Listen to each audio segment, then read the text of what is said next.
Hey everyone, my name is Triple C, and welcome back to the Sunday Devo thing.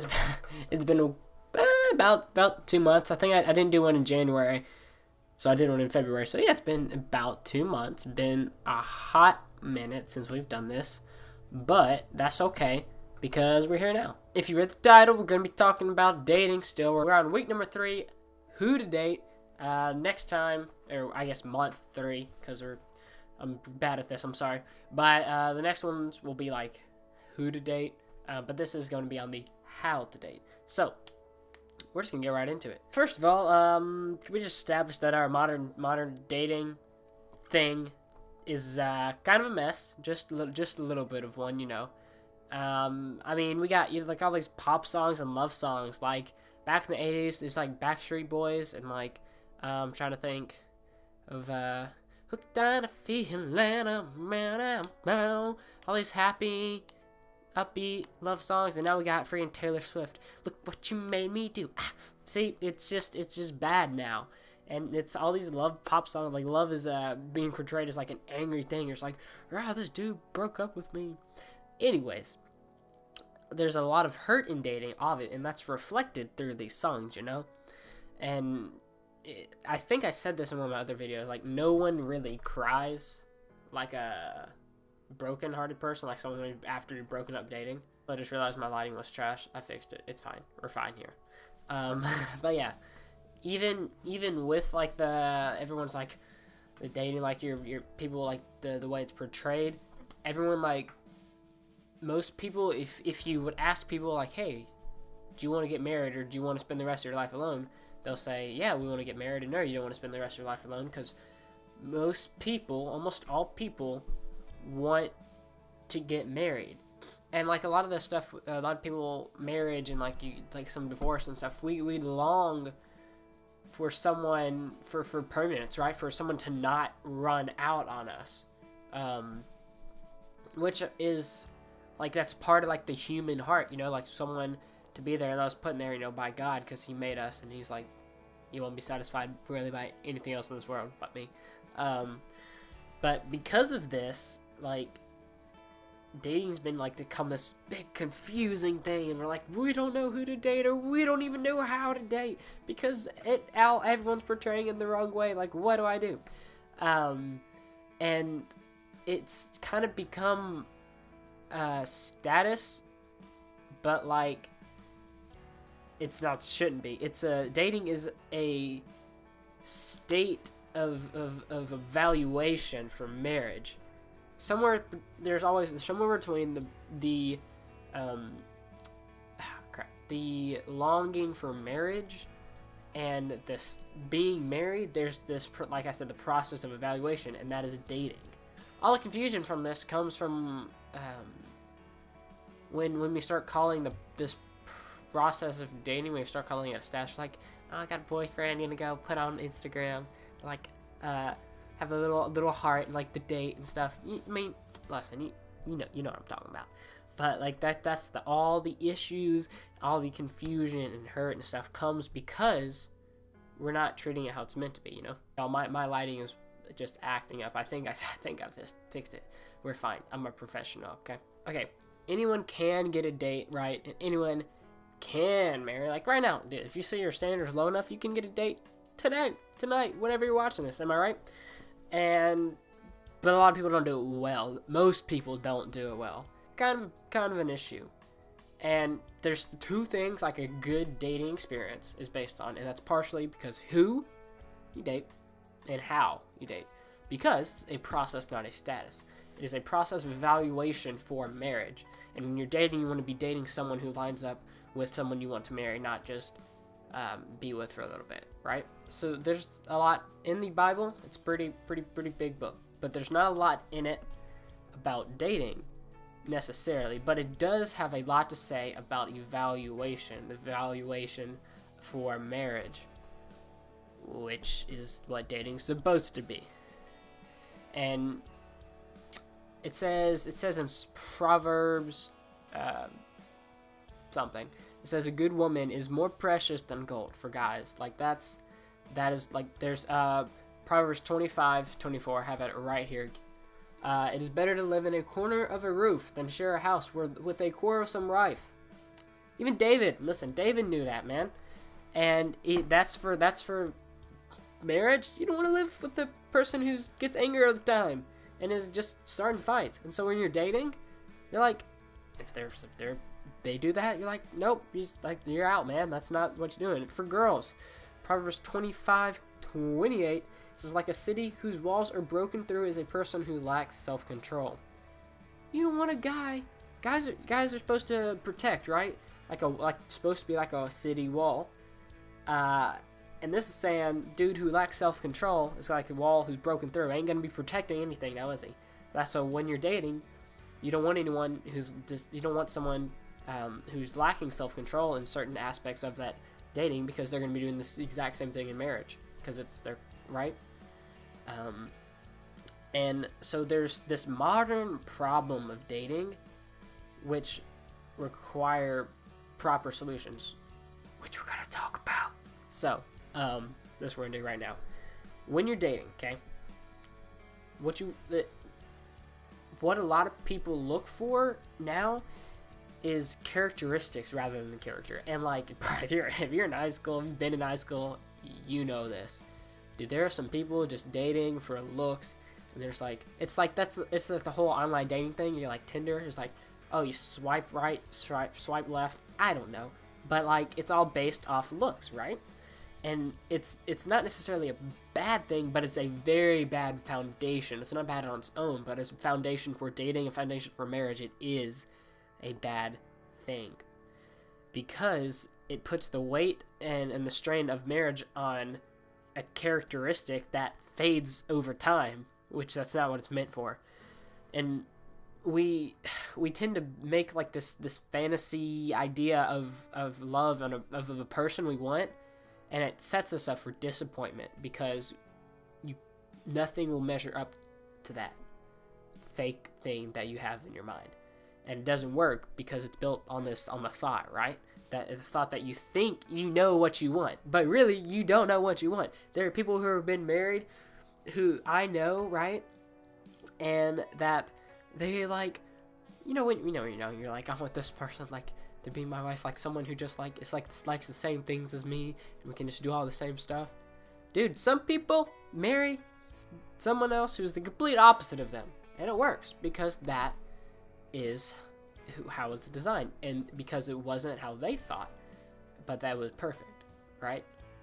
Gotta flip the notes here, because most people don't actually know what they want. We think we want an idealized version of ourselves, like someone who's like just like me. That will work. You don't want to date yourself. Like, think about that. Like, that would be so bad, bro. You'd be fighting all the time. Like, I mean, come on. Like, you want someone who compliments you. But in this day and age, we've based dating on charm and beauty. But Proverbs 31 says charm is deceitful and beauty is vain. It doesn't last. It just doesn't last. And looks fade. So why would you marry based off of those? Why would you date based on those if you're dating to marry? I mean, think about that. And so if you're dating, and if you're not dating, or you're wanting to date, as you're walking into that, you are not a consumer, but you are a contributor. Okay, you will, in a dating relationship, I've said this before, I'm going to say it multiple times probably in this Sunday Devo thing, however long this goes. You will, in your relationship, you will either give life or you're going to take it, okay? Those are the only two things. And I know if you've seen any relationship, you've either seen it for either sides of that.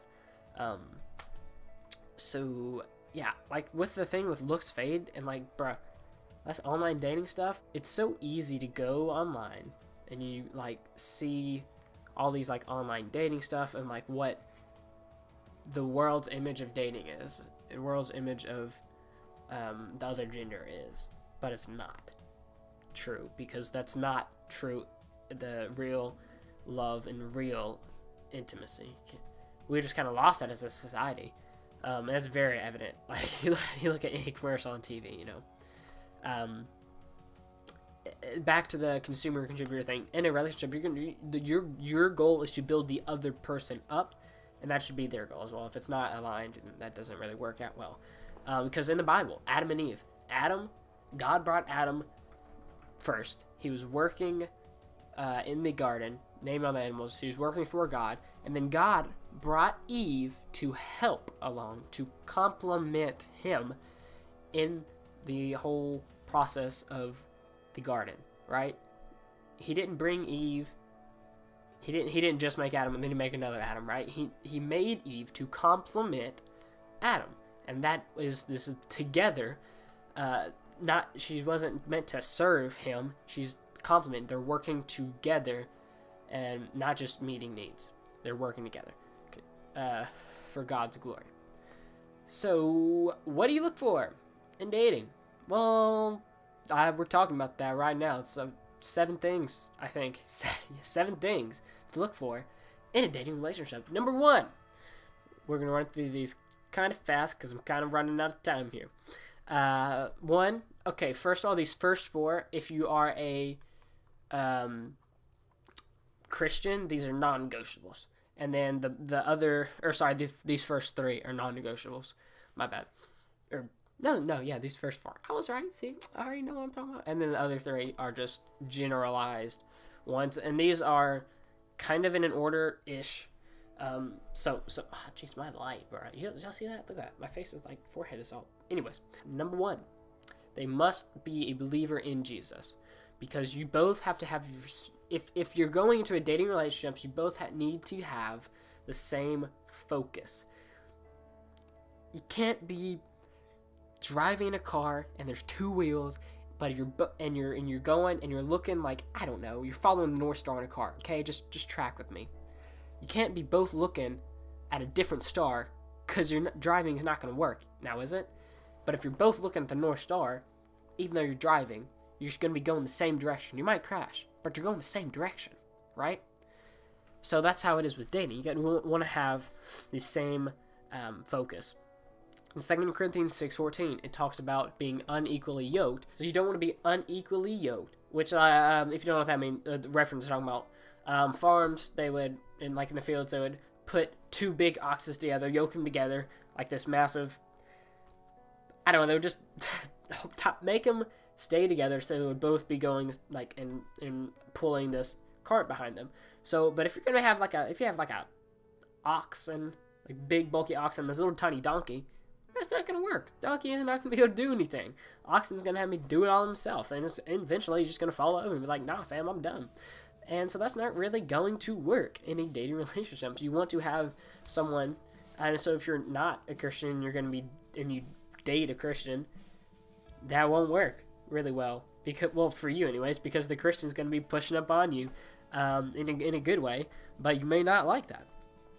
You want to be equally yoked, because you want to have the same beliefs and allegiances, right? So number 2, they have to be a pursuer of God. Not just, anyone can just say they are a Christian, but do they really, really live it? That's the question, am I right?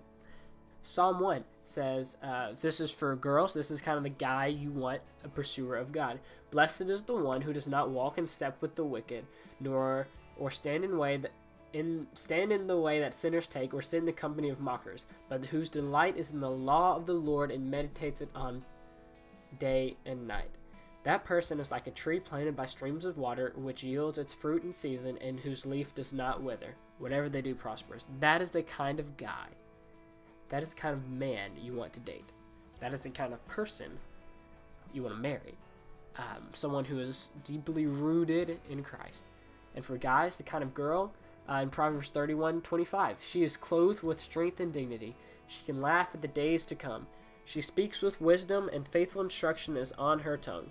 She watches over the affairs of her household, and does not eat the bread of idleness. Her children arise and call her blessed, her husband also, and he praises her. Many women do noble things, but you surpass them all.